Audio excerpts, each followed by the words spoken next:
Missed an episode of your favorite podcast? Choose from over a decade of content in our archives, not just the latest episode. All free at GCNlive.com. This is your call to action. Get prepared, America. Economy, survival, energy, disasters. This is USAPrepares.com. Informative radio, educational radio. Interact now by emailing instructor@USAPrepares.com or text at 434-390-7953. Class, please take your seats. Now, your instructor, Vincent Finelli. Everyone all set, cocked, locked. Here we go. Your dial set correctly to USA Prepares. We're delighted you're with us in class today. We broadcast 2 hours from high atop the Missouri Ozark Mountains. If you'd like to call us, here's the number. 866-582-9933. 866-582-9933. Nathan is engineering the broadcast in Minnesota at GCN. I'm Vincent Finelli. Dr. Richard Allen Miller's with us. Welcome, Rick. Hi, Vincent. I just walked in. Hi. It's been that morning already. Good gosh. You know, Rick, it's great. It's great to hear your voice. You know, I was talking with Stephen Hewer. He's one of our instructors, and I have a feeling you might have met him at one of our expos. And he has a company called Synergistic Nutrition, and he has been experimenting with, in his own world, with carbon 60. So I have some carbon 60, and I am interested in consuming carbon 60. And you mentioned that it will add, a couple years to your life. What are your thoughts? A lot more than that, but yes, it'll add quality to your life also. But it'll add more years and quality. It does a lot of different things, and we're only just turning the page on the first page of a book that hasn't been written on it yet. It's unbelievable. Now they have just discovered, a couple of weeks ago, that when you put extra hydrogen in the water, fluorine water, fullerene water, it increases its activity 3 times more even. What basically water does is goes into the gut looking for hydrogen to make structured water. And you do it previous and watch what happens next to your stomach and that part of your body. It's unbelievable. So the olive oil that you're doing, when it's in olive oil, it will fix the telomerase. It'll unfray it, which means, what age would you like to be? Well, I would like to continue being a warrior against the big bad team that's oppressing us. That's what I'd like to do. Continue. So I more or less decided I'm just going to be a little brat kid, huh? Don't worry about the age part. I'm just acting, pretending like I'm an old man. So Dr. Richard Allen Miller, carbon 60. Are there any negative effects of carbon 60 that we know of at this point? Yeah, if you put deuterium in it.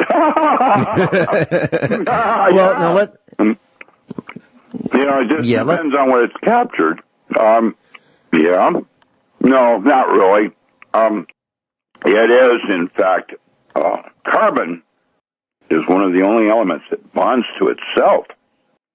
That means you can have sheets of it that are single molecule thick.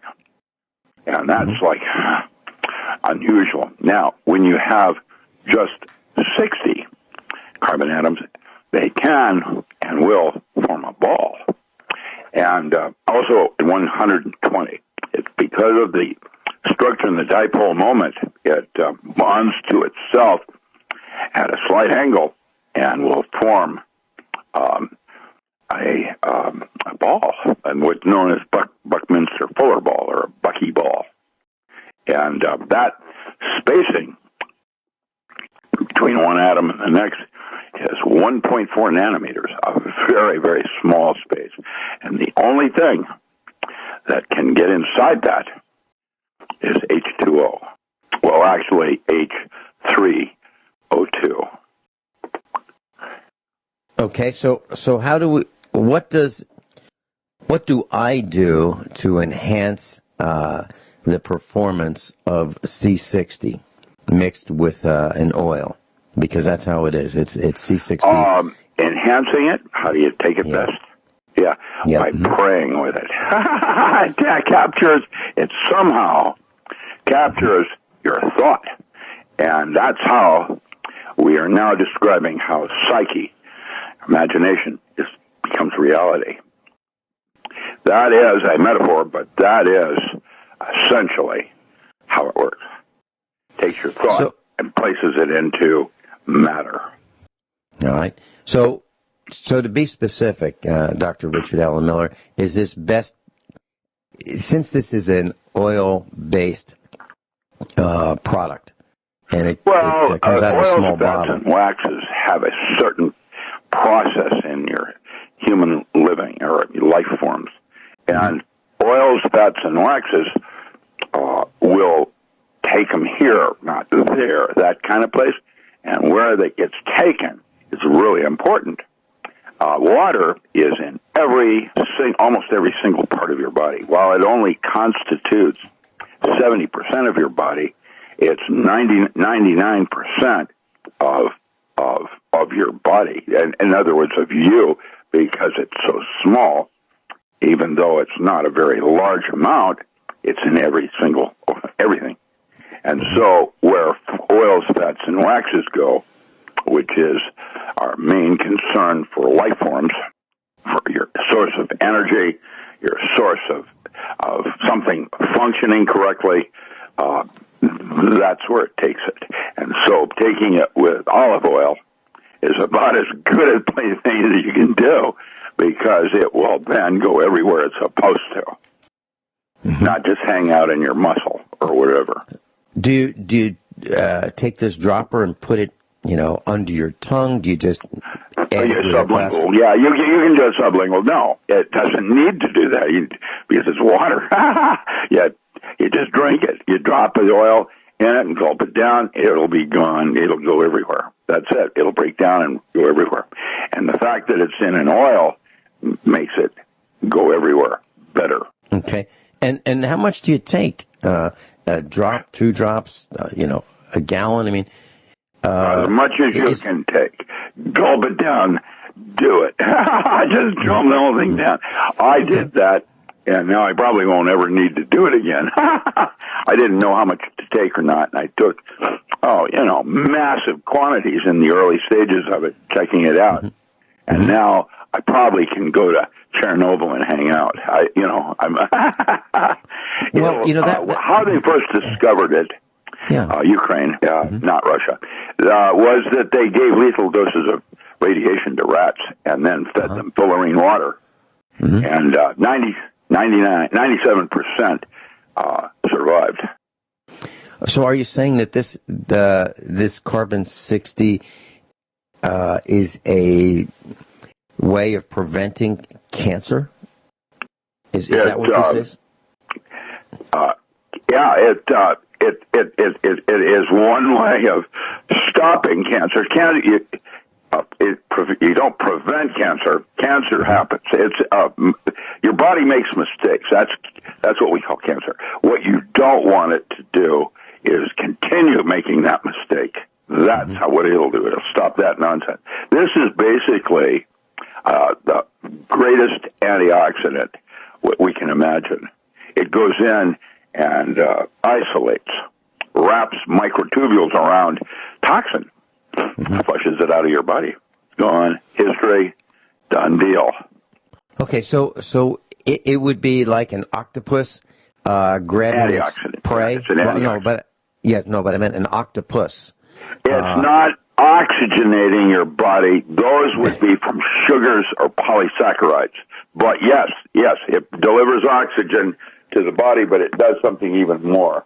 It allows the hydrogen to do its deed, which is extremely important in the body. Okay. Yeah, that's where you get your energy. Oxygen and hydrogen. And there it is. A little bit of this and a little bit of that. So why has this been kept so quiet? How's that, Vincent? We're talking about it. I don't know. Well, wakey. We all are just starting to wake up to it. And, Dan Rather is dead, so let's see. He can't talk about it. ABC, CBS, whatever. Alternative news. There's not much you cannot say about it. And the research is just overwhelming and stagnating, and everybody's going, huh? And then people are trying it, and then guess what happens next? Oh, look, I feel so great, and I look so young. And that's what's happening right now. I was talking with Bert Bertonis. He's one of our instructors, and we were on the phone. And he said, I was talking to him about rust and how we've been talking about rust for several weeks now, and how rust is accelerating, and with this beet juice combination of salt and beet waste when they make sugar from sugar beets. And I was explaining to him the problems, and then the discussion led to this. The kinds of things that we talk about in alternative radio seem to make mainstream a little bit later. So we're on the forefront of ringing the alarm. And I said, I did an experiment years ago with phraseology. I don't listen to other people's broadcasts. So if they say, hey, have you heard so-and-so? The answer is no, I haven't, because I don't listen to the radio. So what you hear from me is not something that I'm parroting that I've heard. These are my words. And so what I would do is I would combine words in a way that was unique to me, I believe. And then a few days later, you would hear Rush Limbaugh use that phraseology. And I'm wondering if they have, these major broadcasters have a team of people listening to alternative radio to pick up on what they should be talking about. I wonder. How could they not? We'll be right back. Yeah, we'll be right back. Dr. Richard Allen Miller's with us, docram.com, docram.com. You can also go to his website, richardallenmiller.com, Richard, A-L-A-N, Miller.com. Rick, as in this pursuit of off-grid living, we had to shed watts, W-A-T-T-S. We had to shed electric power consumption. And we've already done, the major steps when we built this house. We knew that we were going to be doing this. So instead of having an electric stove, an electric range, electric cooktop, we have a propane fueled oven, if you will, and range. And we don't have an electric clothes dryer, so that's watts that we're not using. And we heat our hot water with wood, so we don't have an electric hot water heater. And those are the big ones. An electric iron is another one. I don't go out too much, so I don't need to have shirts ironed, to go out in public, because I don't do that very much anymore. So we've shed as many watts as we could, but we still have, these can lights, recessed lighting. They're like cans in the ceiling, and they have light bulbs. And, we've used the incandescent, and then we switched to compact fluorescent lights to reduce the power or electric consumption. And then we switched to LEDs to further reduce our electric consumption. And the LEDs absolutely, positively use less electricity. There's no two ways about it. They don't heat up. That's where you lose all your power, is in the heat from a lamp. That's called loss right there, heat. Yep. And so they run pretty cool. And but the new information that's coming out, and who would have thought of this, is that LED lights can damage your eyes. Now, let me read this, and this comes right from the internet. It says, Spanish research has shown that blue LED light can irreparably damage the cells in the eye's retina. Eco-friendly. So what's happening there is that it's bandwidth specific. And people that use indium or these blue lights in their automobiles, that's why the police use it as the blue and the red-blue going on, and ones with big cojones like to use the one that hurts everybody's eyes because it's a kind of bullying kind of thing. You can't really look at it. It hurts to look at a police light here in our state. I think there should be laws against that, by the way. But it's just another form of intimidation, like carrying a very large rifle. When it says, please step out of the car, with armor piercing and all the rest of it. It's not necessary. I agree with everything you've said, Rick. I agree with everything you... Your eyes are in a visible lamp, or designed to take in certain frequency bands, and then there are frequencies you can't see, but like looking at the sun. The reason it hurts your eyes is not because it's so bright, because of the bandwidth that's coming off the sun. It'll damage in this near ultraviolet. And that's why LEDs are used, because they're very cheap, and plants are bandwidth specific. Marijuana, for example, will grow best in that blue light that you don't like. Likes to grow up high in the mountains because it gets more of the blue that's not screened out. And if an LED is just emitting blue light, then what you're really saying is the best you can on the visible part of it, when the invisible part of it is damaging your eye without you knowing it, like looking in the sun. I agree with everything you said, except for the word please. I don't necessarily remember the police saying please. Oh, I see. Yeah, there you go. Sorry. Let me finish the rest of what I found on the internet. It said eco-friendly, and that means environment-friendly. LED lights may damage your eyes according to new research.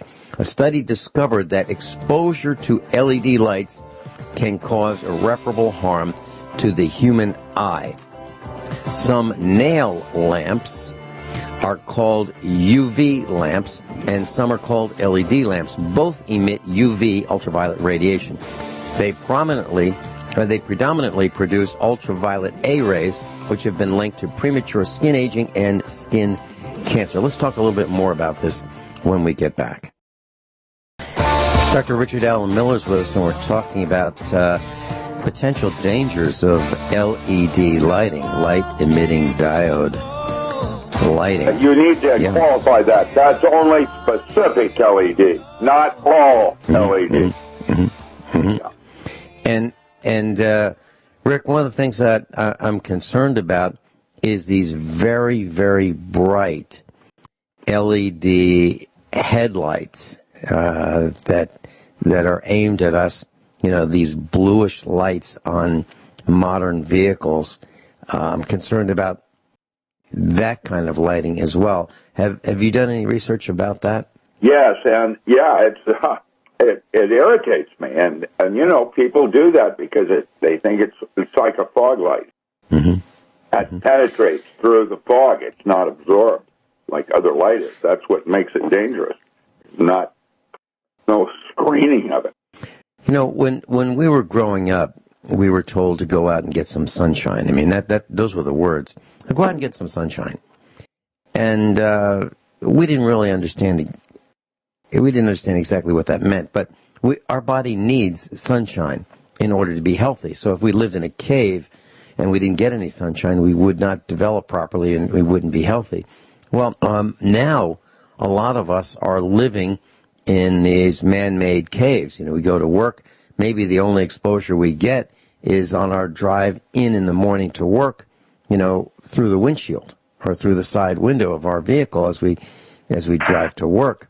or ride in a bus or, maybe even walk to work. But other than that, we're inside, behind computer screens. And then these computer screens, many of them have LED backgrounds, and we're staring at them. Rick, do you think we're doing damage to our eyes just from that perspective? Well, that's why there's been screens? A big, large, even in the 70s, the movement was to get away from fluorescent lighting in large boiler rooms like Boeing. When I worked at Boeing, they have acres of desks, and it's all fluorescent lighting. And right. It's not good for you. There's a thing called Kiva lighting, Kivi, Kiva A, and that light has a screen. It costs usually twice as much to get a Kiva light over a fluorescent bulb, and they last just as long, only they found that your output is 30% more just working with Kiva lighting, because it doesn't hurt the eye, and you're not as tired and strained from trying to see. Simple. All right, so if we put getting sun has a whole different meaning when you're down in Missouri as opposed to on top of a Himalayan mountain where you have to wear special lenses to protect yourself from the light up there. It has not been absorbed by our atmosphere. Does that explain why when I go into a store and I'll look at Mrs. Finelli and I'll say, gosh, this place is depressing. The lighting is just not pleasant at all, and I'll feel it right away. I mean, I'm talking about within... Everybody does, and the thing is, they don't associate it as quickly as you do to the lighting. They just feel the depression, and they're not sure why. Mm-hmm. Stores will do things that I think are just really dumb. For example, inside they'll paint the ceiling black. Now, I used to get my hair cut in a place that, had a ceiling painted white. Heck, I don't have Rick, in our farmhouse, it has never occurred to me, hey, Mrs. Finelli, you know what we should do? We should paint the ceiling black. And to me, that's bizarre. I want as much light as possible, and I want the ceiling to be bright white. In the wintertime, there's devices that go around your computer screen that enhance the light because your workput will be better if you have more light during the winter months when it's darker. We're now going back into seasonal changes where the daylight is more frequent, and we get a little more daylight now, and it gets better and better as we head toward summer. That's why you can't wait for school to get out. Yeah, well, not about the lighting. I'll tell you, man, it's there's a lot of things that are like that too, including foods, including woods. Everything is toxic. Has some dosimetry to it. So that's lethal dose 50. Compliments aside. That's why it's very important to be aware of each of us is a little different. And we respond a little differently, each of us, to lighting and to toxicity of words, thoughts, light, water, fluoride in the water. There's it's, and we're not aware of it. One of our instructors, you haven't met him yet, Bert Bertonis in California. He's a radio frequency engineer. He's a senior instructor as well. And I've known him for a very long time. And we had a company in California together, and we manufactured satellite communications equipment. And we rented some space in a pretty nice building, except the space that we rented was in the attic, literally. And but we got use of the conference room, and the first thing that he wanted to do, this is back in 1980, first thing he wanted to do was take out the fluorescent bulbs that were in the conference room, and at our own expense, he bought these fairly expensive full-spectrum lights. And he said that he had done research, and full-spectrum lights make you feel better. And so when customers came in to talk to us about our products and what we were making, and we were talking to them why they should consider our products for their inventory, we wanted them to feel as good as they could possibly feel. Not con them into buying things that they didn't need, but we didn't want them to feel depressed and gloomy when they met with us. So that's what we did, and we believe that there is a lot to the kind of lighting that you have, the color of the lighting. I do the same thing with red lights and dancing girls. I feel better. And just kidding again. But that's yeah, exactly. And that's how I spend my money better. Yeah, exactly. Well, no, okay. Metaphor, man. Rick, seriously, since you mentioned that, is there a color? Now, I'm not talking about dancing girls per se. I told you we would do this. But since you mentioned spending money, is there, like, if a store wanted to increase sales volume, I don't know, we'll call it a supermarket, for example, is there a light color, part of the spectrum, that if they enhanced it, people would open their wallets wider? Is there such a thing? That's absolutely true. That's, they call that like aromatherapy. Yeah, you know, there's different smells, different lights, different feelings, massage. That would, changes things. Mm-hmm. And comfort zones. And each of us is a little different again. I like to have my back most, more than my... and so there's, it's all in metaphor again. And that's what we're here for, to discover our length, girth, and width of why we're here. Okay. So when Mrs. Finelli and I had a house for sale, actually we've had several houses for sale over the years, one of the things that we wanted to do was we wanted our house to be open and bright and welcoming. So we did a couple things. One, very bright lighting. Two, bake an apple pie. So when we knew that someone was coming to tour the house, apple pie was in the oven. And the first thing that you smelled when you walked into our house was an apple pie. The first thing that you saw was bright lighting. All the lights were on. And we were able to sell our houses very, very quickly. I'm talking just days, literally days. And typically, it was the first person who came in the door, bought the house, just like that. So there is something to that. There is something to that. There's a lot of variables in that scenario, including the mood that the person was when he walked in, because lighting will change your mood. And if someone's in a very foul mood and then becomes in a very good mood, that swing is different than already having been in a good mood, like I just made $10,000 and then I walked in to look at this house. Both of them will open their wallet just as quickly, but for different reasons. So, class, Salvation Army is always what I open my wallet for when you find a bargain. I just bought a brand new chair, brand new, that is at least a $400 chair. I paid $80 for it, and it was Salvation Army. Was for them, it's very expensive, and yet this chair is so killer. I sat in the chair to look at something else I was going to do, and then I realized what I was sitting in, and I bought it just like that. I also bought what I was looking at, which was a wonderful table. Salvation Army makes me feel good when I get a bargain. Let me ask you about Salvation Army in your neck of the woods. I heard you off into tangent land. Okay. Well, no, this is important because I know. It's called serendipity. You didn't know you wanted to know, but there it is. Well, okay. So this is USA Prepares, and we're about survival. We're about preparedness. We're about stretching the dollar. We're about frugality. We're about doing cool things very efficiently. Saturday Night Live from New York. It's yeah. Well, craziness. So when you buy something in Grants Pass at the Salvation Army, do you have to pay sales tax?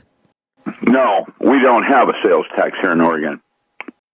Okay. Well, that. Welcome. Read us, honey.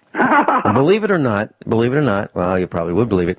When I go to buy something, the sales tax component is a big part of my decision. I avoid paying sales tax whenever I can. I despise paying sales tax. You love it here. Yeah. Imagine going to a restaurant and having dinner or lunch and paying what's on the tab rather than that plus tax, and then you can give your gift, and we'll talk about that in a second. Dr. Richard Allen Miller and I are talking about all kinds of things, and Rick, I want to share something with you. Kind of put a smile on my face when I learned about this. So this young man was helping a person in town, and this young man pays attention to some of the things I say, and some of the things I say may seem to be over the top, or not believable at first. But so this young man was helping this woman, and there was an exchange. He provided labor, a lot of labor, and she provided some hay for his cows. So he wrote this little document, and he said, in so many words, "This gift is my way of saying thank you for your gift of hay." Now, what that means very simply is you can give someone a gift, as many different people as you want, up to $14,000 each in value. Oh, man. I can't believe it, Vinny. You're a politician, right? Oh, no, no. Like that, Rick, that's the worst thing you could say to me. I know, but that's what they do. They figure a way politicians, to do it. What I'm doing, Rick, is I'm using their rules to my advantage. Okay, so I've been teaching this class about different things, and one thing I've been telling people is, stop giving people tips. So if you go to a restaurant, don't tip the waiter or the waitress. Give them a gift. And so I don't go out very often, but I happened to run into the manager at a Olive Garden, and I said, "Well, I'll tell you what. Would you like to give your employees a raise? And would you like to do it? I'll tell you what. Let me ask you this: would you give your employees a raise if it didn't cost you anything?" And he said, "Sure." I said, "Okay, here's what you do. You change the word on your receipt that says, total. Leave the word total on the ticket, if you will, and the word that says tip, where you have a suggested tip amount of different percentages. Just change that one word, tip, and change it to the word gift, and you will let your employees who receive tips now receive gifts, and they can receive up to $14,000 each, free from taxes from the Internal Revenue Service. Federal taxes go away on the first $14,000 in gifts. That's all you have to do." And what also happens is then the IRS comes in to audit you because they're irritated. Yeah, and that's fine. That's fine. Rick, where else can you have that much fun with the IRS for free? You can give sarcasm as a compliment so that everybody appreciates it when you're insulting them. Yeah. Well, when I get audited by the IRS, I bring the entire family. And I the wish reason I made enough money that they wanted to audit me. Rick, the IRS is non-discriminatory. They will audit the last guy. Yeah, that's right. Tell another fib. No, the IRS will audit people where they think that they can gain something. You're absolutely right. They are, I believe, on commission, and they are people who are looking for more money. And I believe they get attaboys and attagirls and pats on the back and promotions and raises and bonuses based on the amount of money that they extort from their victims. That's a good word. I don't mind. That's a good word. I don't mind being audited, because being audited is just one more tax deduction for me. Okay? If I get audited again, I got it. Well, here's what I'm going to tell. I'm telling the IRS what I'm going to do. If I get audited again, I'm going to buy a whole new suit of clothes for the entire family, just because we want to look good for them. Okay? And that's going to be a tax deduction. Shoes, socks, shirts, coats, everything. And if I think it's going to rain, I'm going to buy an umbrella too. Hey. I'm going to wash the car, take it to a car wash. I'm going to have receipts. We're going to have meals, 100% deductible because it's an educational experience. Rick Miller and I will be right back. Everyone all set, cocked, locked. Hour number 2 of USA Prepares. Dr. Richard Allen Miller is with us. Rick, you've got me all excited. I'm enthusiastic. I've been thinking about our next audit, and there it is. I am. I've got some special armor piercing this time. I really am excited about it. I'm not kidding. During the break, I was thinking about this. So I sent an email to Dr. Bill Deagle. I'm going to be on his broadcast this afternoon, and I changed the topic. The topic will be how to avoid paying taxes. And is that a preparedness-minded topic? Absolutely. So you have more of what you've earned. Well, wait a minute. No. Yeah. Taxes are important. It's being overtaxed and overspending and the crap of bureaucracies that are in question here. Oh, I agree. We grow marijuana to pay for our roads. Yeah. Well, hey, Rick, all right, look at it like this. So we're taxed on our income. So you're taxed on your income and you go to buy a car, and then you're taxed when you buy the car, and then you're taxed to keep the car, right? And then you're taxed you can do the same thing by being old. You get a discount. Or you could be a vet. You get a discount. Or you can be a shoplifter. You get a discount. I mean, there's lots of different ways of getting there. Or you can be a politician, and you can, and you get a discount. Yeah, you can be a politician. You can go knocking on doors. Okay, you can be a politician. You can self-proclaim that you're a politician, and you can knock on doors and you say, "I want to help you," and the person will say, "Oh, that's great." But then the politician says, "But I need your money. So give me money so I can get a job, so I can steal from the taxpayers and give it to people who I want to give it to, so that they can give me free furniture." Was the one that she said that money changes everything. And then Madonna came out and said she was a materialistic girl. And then, who is that? Mark Knopfler. The money's for nothing. And so here's what I've decided to do. So I'm going to be talking about how to avoid paying taxes. Now, class, that's legal. It is absolutely legal, not illegal. It's legal to avoid paying taxes. It's illegal to evade taxes. So I'm going to. So when we get audited again, the next IRS audit, whenever that is, I plan on videotaping this. Okay, I plan on teaching a class. I plan on bringing my family, Mrs. Finelli, our children, and then I'm going to invite students who want to come to this class at the IRS location. So when we get out of the elevator, I don't even know if we can even fit in one elevator. It'll probably be several elevator loads of us. And everybody's taking notes. That's good.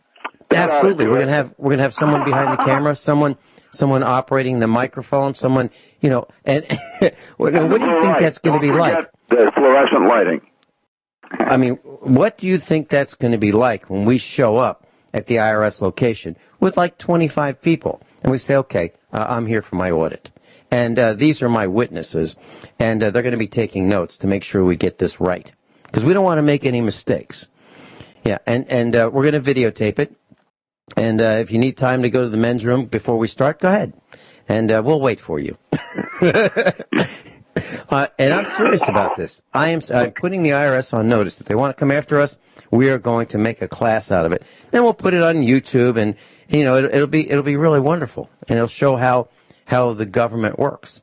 I've got nothing to hide because I do everything above board. I don't cheat. So all I have to do is say, here's how I arrived at it. How do you think these numbers should be? It's as simple as that. So I didn't want to get off on a tangent, but when you mentioned that, it kind of gave me some new energy and vigor about what I'm going to talk about today with Bill Deagle at 4 o'clock right here on GCN. And also, I plan on doing the audit that way. So those are just a few thoughts. So, class, seriously, if you go to a restaurant and you want to do the person a favor who has been polite to you and has taken care of you and has served you, and if you think that person is deserving of a gift, you just cross off the part that says tip and you say, this is a tax-deductible gift from me to you. And then you can tell them that they can receive up to $14,000 in gifts per year, tax exempt. And if you don't believe me, just look it up. Just look up IRS, gift, and you'll find it.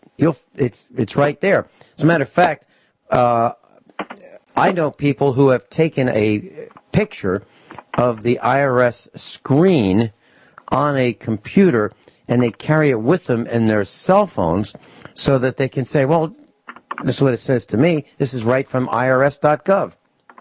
How do you read these words? So really, you can do it. Now, why is that? Because because government people want free gifts. So they put into the tax code that they can receive them. Well, you can receive them too. You can receive free gifts, just like they can. So that's what we do. We look at their rules and we apply them to us. It's as simple as that. Take advantage of the rules that they have enacted and find a way to make them suitable for you. And then you're not violating any tax code or breaking any laws. It's as simple as that. I do it every day. And as far as paying taxes, I don't like paying taxes. I really don't. Because I've learned that I don't pay a little bit in taxes. These guys want everything. They want everything we've got. They want to tax our animals. Rick, if I raise a cow from a calf, and that calf is born here on our property, and that calf stays longer than a year, the government wants me to pay them a fee for each calf that lives on our farm for longer than a year, or each cow. Or let's say I have 10 cows, and on January 1, they want a fee for each animal that's alive on our farm. That's what they want. They want a piece of the action. What actually have they done? What have they done to deserve a piece of the action? Nothing. Nothing. We pay real estate taxes. We pay property taxes. We pay personal property taxes, sales taxes, income taxes, Social Security taxes, library taxes, license plate taxes, gasoline taxes, diesel taxes, electrical taxes, phone taxes. The list goes on and on and on. If it moves in the United States, it's taxed. If it doesn't move, it's regulated. Didn't they have a logo that said, "Don't tread on me"? Yeah. I've got one of those. I've got one of those cloth. Yeah, man. Yeah. Gadsden flag. Absolutely. Well, anyway, you did what John Regan used to do every Monday, and that's hit my button. How, by the way, is John Regan? What's John Regan? I haven't heard anything about him yet recently. He was on the air with me several days ago, and he's doing better. He has a problem with iron, and he disclosed this on the air, so I'm not telling you anything that he hasn't said on the air. He has a problem with too much iron in his blood, and it's a hereditary problem. And what he has to do in order to fix this, it's really simple. All he has to do is donate blood. However, he was in Germany serving in the military in Germany at a time when there was a mad cow disease problem there. So he is banned from donating blood. So he can't just walk in and donate blood and help get rid of the excess iron because he's banned. So that's all he needs to do is just release some blood. So Dr. Shealy is working with him and I believe has written him a prescription so that he can give blood that is discarded. That's the plan. And that will alleviate a lot of his fatigue problems. Is that why they used leeches? Yeah. Yeah. George Washington was a big fan of leeches. Yeah. That's crazy. Yeah, and now, well, I guess if you want to look at it this way, George Washington was, our very first president, and he was a fan of leeches. And now Washington, D.C., District of Columbia, there are so many leeches in Washington. Metaphor. I can't believe it, Vincent. You're nuts. I mean, you're out there, man. Well, when you talk about politicians, it just makes me, it hits my button and just reminds me of all the evil that is concentrated within one faction of one group of people. They steal from everybody and feather their own nest. How about that 71-year-old Congress parasite who I talked about her, on this broadcast. She's reported to prison because she had this foundation, and it was an educational foundation to help underprivileged children. She pilfered $800,000 out of her foundation, and the idea was, she was spending money on ball game tickets, concerts. I mean, ridiculous amounts of money, but she did give one scholarship for $1,200, but $800,000 of it she squandered. So she went to jail. I mean, this is someone. Oh, she was a Congress parasite for 24 years, which explains why, again, you should never reelect anybody. Never reelect anybody. And when I ran for the board of directors of our utility, a local electric cooperative, I said never reelect anybody, including me. Don't reelect anybody, because this is what happens. They become used to the perks. That's the Peter Principle. Yeah. And the Peter Principle is simply being promoted to your highest level of incompetence. And that's simple. Hey, he's doing a good job, promote him. Hey, he's doing a good job, promote him. Hey, he's doing a bad job. Well, let's leave him where he is. That's the Peter Principle. We'll be right back. Dr. Richard Allen Miller's with us, taking a little light today. Mitty, this is important. I have an announcement. Yeah, go ahead. I just got an important email from Grace Thorne. She says, Rick, Goodwill, not Salvation Army, if it matters. You might be giving kudos to the wrong store. She's right. It was Goodwill. Okay. Yeah, Thank you, Grace. Goodwill. And by the way, Goodwill, and thank you, Grace, as well. Goodwill, what a business model. What they do is they take donations. If you got a chest of drawers, you've got a jacket, it's got to be nice or they won't take it. They accept donations, and then they sell this stuff that you gave them. Now, what a model that is. I just love it. I mean, what's better than that? I guess church is better than that, where they sell promises and insurance to get to heaven, but other than being in the church business, and please don't think this is blasphemy, class, because I do believe in our Lord. I do believe the way most of you do. I just don't think I need a middleman to do it. But what a model that Goodwill has. And also the Restore, which is Habitat for Humanity. They accept donations too. Sinks and refrigerators and freezers and, appliances, lighting fixtures, cabinets, building materials, leftover building materials, lumber, and then they sell it. So they take donations and they sell it. What a great business model. Why didn't we think of that?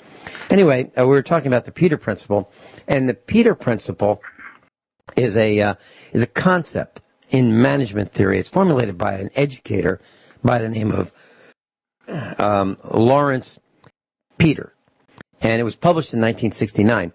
And it simply states that a candidate for a position is based on the candidate's performance in their current role, rather than on abilities relevant to the new role or the intended role. So because of that, employees only stop being promoted once they can no longer perform effectively.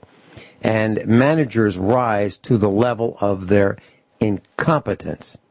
So another way of saying that, in my way of saying that, the words that I've used in the past, and think about, some of the bosses that you've had, class, in your lives, and see if this does not hold true. And here are my words. I've never heard anyone else say them this way. And this is discussing or describing one person's boss. How did that guy get so far on so little, make so much, and stay so long? I'll say it again. How did that guy get so far, on so little, make so much, and stay so long? And that is another description of the Peter Principle. Rising to your highest level of incompetence. Doing a good job, everything's working fine.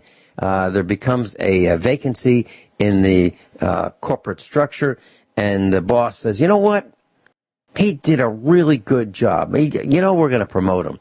So they promote him, and then he does a really good job, and they go, wow, it's another vacancy. We can promote him, so let's promote him again. They promote him, and he falls flat on his face, does a terrible job. And then they say, wow, boy, did we make a mistake. We never should have promoted him. Well, let's leave him there. Let's leave him where he is and doing a lousy job, and that is the Peter Principle example. Then how does one become a dictator? Well, I asked my son that. I asked my son about royalty, and I said, so what's royalty? And he said, oh, that's simple, Dad. They're willing to kill more people than anybody else. That's what a dictator is. Someone who's willing to kill more people than anybody else. Someone who is feared because you go against that guy and you're going to die because he's got people, minions, who are willing to kill you on his behalf. George, where are you located, George? Welcome. I'm in Mississippi. Mississippi, okay. Welcome, George.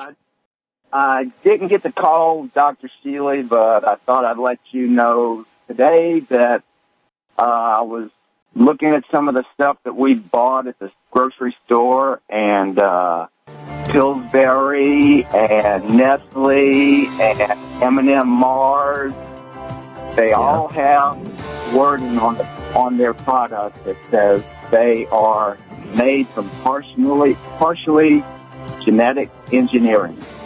Yeah, and it broke my heart when I saw Mount Olive Pickles says the same thing on their jars, some of their jars. We'll be right back.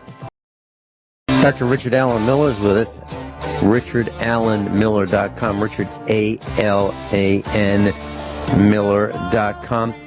Rick, we lost George, who was talking about genetically modified foods. Do you have any thoughts on genetically modified foods? Genetically modified foods. It's what the results are that are concerned. Because, plants mutate and climatize. And I have genetically modified mushrooms so purposefully to increase polysaccharides. However, when you use genetically modified foods to act as insecticides so you can get a higher yield, you are now working with a sword that has two edges on it, and one of them cuts the other way. And now we have a problem. So to actually try to change something, I'm trying to do that with myself. It's a metaphor. I'm trying to make myself better. But there are ways to do it that are socially and spiritually correct, and there are others that are not. And that comes down to the concepts of morals and ethics. And the thing is more complicated. And GMO, as per I understand it, I did germplasm. What I do is I find a plant, I do a bunch of experiments with petri dishes, and I find the marijuana plant that I want, and then I germplasm and clone it. Now that gives me what I want out of my plant. However, when a corporation does it for money, now your concepts of environmental impact are in question. And that's where the real issue is, not that it's GMO or not GMO. There's nothing in my universe that would have a problem with GMO unless it compromises situations with my environment, like it has Roundup in the genetics, so that never goes away. It doesn't break down as salts like Roundup used to do. There's nothing wrong with Roundup. I use it to establish a crop in a field, but I use it only once to get the crop started. However, you use Roundup in the genetics of it so that it's constantly killing the grass. That's a different matter altogether. And that's the clarity that has not been actually stated enough, because it's all grouped into one thing. Communism is bad. It's not necessarily bad, where everybody is an equal. So, we're not, by the way. Some people work harder. Some people know how to steal better, etc. Metaphor. Yeah, money. There it is. All right. Do you know that, since you talked about stealing better, there you go again. There you go. Let's keep it watching. Well, your mom called me Ricky Rocket. I wonder what she thought of you. Jeez. She used to call me her little monkey. Oh,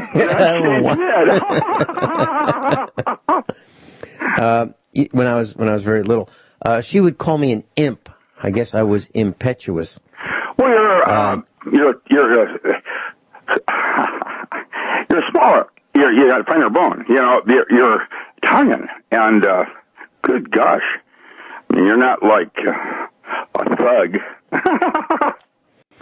Well, about stealing better. Do you know that politicians go to politicians' school to learn how to be politicians, how to lie, cheat, steal, obfuscate, confuse, misrepresent? Do you know they have a school for that? I was told. I didn't know that. I couldn't believe it. But I was told by I was told by a college dropout who became a politician that they sent him to politics school to learn how to do it, learn how to beg for money, learn how to campaign, learn how to make promises that you have no intention of keeping, learn how to use words so that people think you are saying one thing, but you're not saying that. I mean, that's what these guys do. They literally learn how to fleece the generally dumb public. That's what they do. And how long does it take to learn that that's what these politicians do? It takes about 5 decades to figure out that, what we're hearing about them is really true. But anyway, I wanted to ask you something about the Earth's magnetic poles, and sure. Could they be about ready to flip? Because I was reading an article that says that a pole reversal could obviously cause widespread destruction, and not only from the winds. And I've read that 200-mile-an-hour winds, 300-mile-an-hour winds, that'll blow down most houses, and but it can take down the power grid, and that could cause areas. So what's happening right now? We've already had in 2010. We had a major pole shift. Nobody noticed it. What happened is that the back pressure on the other side of the Earth was greater than that coming from the sun. Now that's a magnetic pole shift. That means the Earth was going through space, and it encountered in deep space what is called the dragon tails. These are long streamers of ionized particles in deep space that, when the Earth's magnetosphere went through it, it created a rub on it. You know, when particles hit each other, there's a kind of a friction that's created, and it pushed on the backside of the Earth, and there was a pole shift briefly, and that's when everything went down, and we had a problem with that. Well, most people think the Earth is going around the sun. It's not. We're a flat Earth, and no. What actually is happening is that the sun is moving through space at a very deep clip, and the Earth is circling it like a helix, going around like a little slinky, clink, clink, clink, and so it's a spiral. And where we are right now is going right through a debris trail that Jupiter left on their big ionization thing with its big solar spot on a sunspot, and then that magnetic spot on Jupiter. It had a discharge, sent out a bunch of crap, and now we're going through it, and that is what's causing some of our problems. That and Nibiru coming in with the end of days, and let's see what else. Oh, yes. There's a half a dozen things going on that are going to cause some serious trouble shortly. Is that why we're seeing meteorites? We're seeing a lot of things. We had earthquakes. How many earthquakes did we have yesterday? Major ones. Well, we've had, in the last couple of weeks, we had some very... Okay. Yeah. We had some very serious ones. All over the Earth. And watch what's about to happen. And if you don't think this is the end of days, we've been here before. Clovis, that later became the Navajo and Hopi, not Navajo, they had space flight. That has now absolutely been confirmed. And guess what? Like Vermana and some of the other things, well, they crawled out of a cave. They had space flight. Can you tell us about the space flight? Yeah, they're unearthing just south of Mexico City this huge Annapolis is where the Clovis had these cultures that were larger and more advanced than New York City. There are tunnels that go from Scotland all the way down into Turkey. They were man-made. Do we know how they were made? No, any more than the pyramids were not made by Mastodon, like in the movie 10,000 BC. That was an interesting movie. But they were used. Listen, I just made a connection last week when I realized, remember when I told you how to structure water by pouring it into your glass clockwise? Yeah. Counteract Coriolis forces in the northern hemisphere? Well, it turns out that Science Daily just published an article on how the whirling dervish were using that to equilibrate their body and structure the water inside their body. And that's science now that just came out on that. That means that dervish were using technologies we do not yet understand. And that's why the Nazis were always interested in reverse engineering older, previous technologies, and I was used that way when I worked military as well. We knew about aliens. We were way more worried about what the Russians were discovering, and let me tell you, the Nazis were there first. That's Hellfire Club and the rest of it. Rick, you mentioned structuring water. For those who have not heard that, would you tell us that simple procedure about pouring water in clockwise? Oh, yeah. When you have a well or whatever you have, that comes out of the ground usually as what we call bulk water. It has been unstructured because who knows what's going on with it. So you just presume it's unstructured. Then, when you have it in your container and you're going to put it in a glass, simply by using a funnel where the water goes into the glass clockwise will restructure that water at least 60% just by that simple act alone. And that takes more of the water then goes directly into the cell rather than directly to the urine. Rick, you've been in our kitchen, and we have a ProPure water filtration system on the kitchen counter. That just takes the crap out of it. Yes, but here's where I'm going with this. So it has a stainless steel spigot. Now, if I take a tall glass, let's say it's a 10-ounce glass or an 8-ounce glass, and I position the ProPure water filtration spigot so that the water travels in a clockwise direction on the edge of the glass and spirals down, will that be enough to structure the water? Same way the priest does it when he does his cross, clockwise.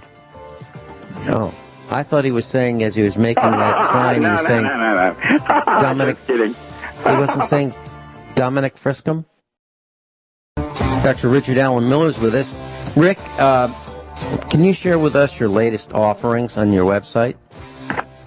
Oh, well, I'm about to come out with the next 3 metaphysical audiobooks in the next day or so, and then Pantheon, my book of thought.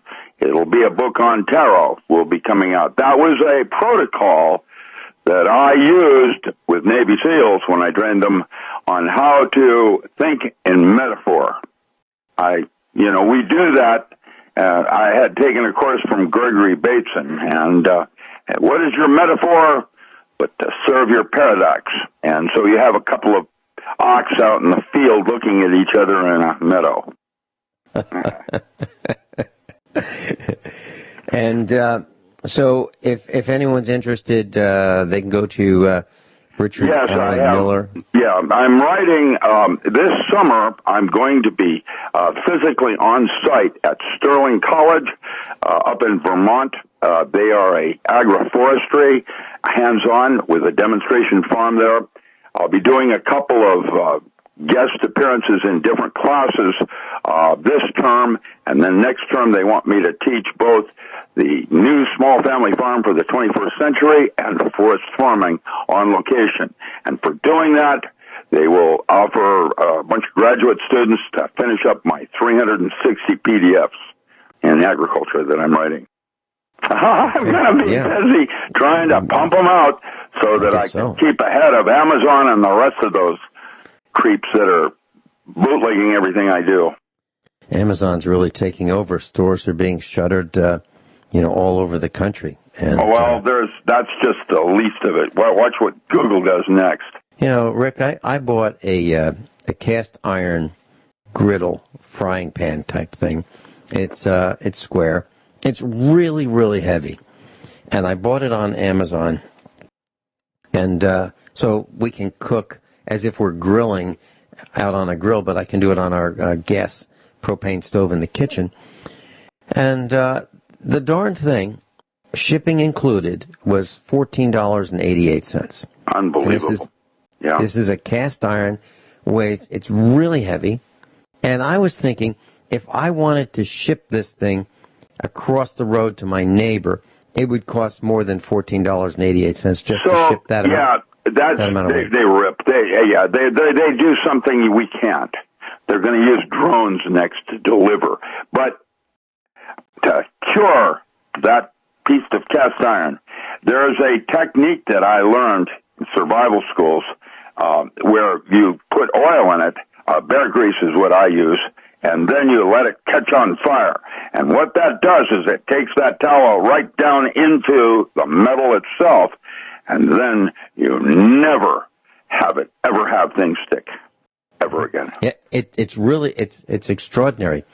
And so, class, if you're interested, you can buy used cast iron cookware, which it'll last generations. Yeah, literally generations, and it's very easy to clean if you season it with oil, as Dr. Richard Allen Miller is talking about. But I've bought some that were just caked with goo from the previous owners, and they're $4 a piece, $5 a piece, and I just put them in a wood fire and let that fire burn off everything, and they were like brand new. Actually, they were better than brand new because the people who had owned it, when they scrubbed them with Brillo pads, they kind of made the cooking surfaces smoother. So they smoothed out some of the bumps that were from the casting of the iron in the cooking surfaces, and it was great. And all I did was put it in a wood fire for actually probably a week or more, and then washed it in the sink, scrubbed it, seasoned it with oil, and they're perfect. So just a thought. I think they're great. Rick, are you concerned about a pole shift wreaking havoc on us in the last few seconds? Yeah. Imagine New York City with a grid going down and somebody's 12 floors up and has to go to the bathroom. There you go. Think about that, That's an interesting situation, man. Yes. Especially for the guy on the first floor. You're absolutely right. Class, above all, honesty and integrity. What happens next is up to you. Thanks so much, Doc Graham.